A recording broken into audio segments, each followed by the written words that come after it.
अनेक पत्रकार जे आहेत ते प्रत्यक्ष राजकारणामध्ये आले, मग त्याच्यामध्ये जुनेही आहेत, आता नवीनही आहेत बरेच, मग ते हाऊसमध्ये जातात. तर तुम्हाला तशी कधी म्हणजे तुम्हाला तसं कधी वाटलं नाही का की संधी आली नाही की आली होती आणि तुम्ही? नाही, मला दोनदा लोकसभा लढवण्यासाठी विचारलं होतं.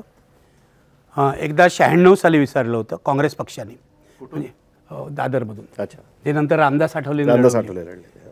प्रभाकर कुंटेंनी मला घरी बोलवलं होते, तिथेच राहत होते शिवाजी पार्कला, आणि तुम्ही लढाल का असं विचारलं होतं.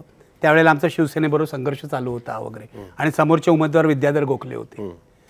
तर मी त्यांना सांगितलं पत्रकार वर्सेस पत्रकार. हां, पत्रकार वर्सेस पत्रकार. मी त्यांना सांगितलं मी काय, एक तर मी काँग्रेस पक्षाचा टीकाकार होतो, आयुष्य माझं काँग्रेस पक्षावर टीका करण्यात गेलं, आणि मी काय काँग्रेसच्या निशाणीवर लढणार नाही हे मला स्पष्ट होतं. ही पहिली गोष्ट. दुसरी गोष्ट म्हणजे मला राजकारणात जर जायचं असेल तर मला पत्रकारिता सोडावी लागेल. ऑब्व्हियसली पत्रकारिता सोडावी लागेल ना, ते काय मला करायचं नव्हतं. पत्रकारिता माझा पहिला आणि शेवटचा श्वास आहे. मी घरच्यांना पण सांगतो माझी पहिली प्रायोरिटी ही पत्रकारिता आहे, बाकी सगळं नंतर.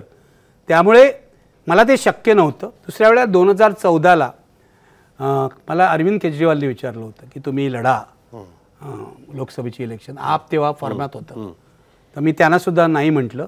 अरविंद केजरीवालनी अचानक मला दिल्लीहून फोन केला, मैं अरविंद बोल रहा हूँ. आता कोण अरविंद मला फोन करतोय?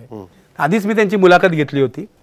तर त्यांचं त्यावेळेला असं म्हणणं होतं पत्रकार वगैरे लढले तर कदाचित जिंकतील. तर मी म्हटलं मला काय शक्य होणार नाही. दोनदा उघडपणे विचारलं लोकांनी, काही वेळा राज्यसभेसाठी विचारलं, पण मला वाटतं मी रस्त्यावरचा माणूस आहे, रस्त्यावरचा संघर्ष मी करू शकतो. हे राज्यसभा, विमानाची तिकीटं, अमुक तमुक बंगले, हे आपले. आणि मी आता कुमार केतकरांचं बघितलं आहे ना, कुमार केतकर काय खासदार म्हणून प्रभावी ठरले नाहीत.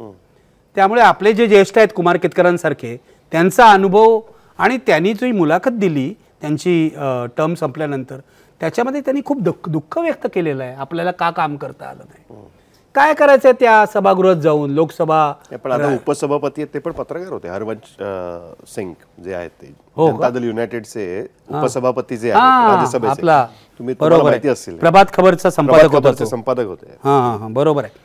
पण म्हणजे ते लाजीरवाडीच गोष्ट आहे ना, पत्रकार काय पत्रकार खरं नाही रे. पत्रकार नंतर मी खूप पत्रकार बघितले जे खासदार झाले, दलाल बनले, नावं घ्यायला लावू ना, पण मी बघितलं आहे, म्हणजे समोर बघितलेलं आहे. त्यांची घरं मोठी झाली, टेरेस फ्लॅट आले, काम काय करतात माहीत नाही बाबा. आणि नंतर खासदारकीची टर्म संपल्यावर ते PR बनले. हे पण सांगतो तुम्हाला, मला असं काही करायचं नाही. मला कुणीही तिकीट दिलं, अगदी राष्ट्रपतींनी नेमणूक केली तरी मला लोकसभा, राज्यसभा, विधानसभा, विधान परिषद, कॉर्पोरेशन, नगरपालिका कुठेही जायचं नाही. मी आहे तिथे बरा आहे, बोंबलतोय, मुक्तपणे बोंबलतोय. आणि आता मार खाण्याची पण भीती, म्हाताऱ्याला कोण मारेल ना, त्यामुळे तेही झालं नाही. त्यामुळे बरं आहे ना पत्रकार, कशाला तुम्ही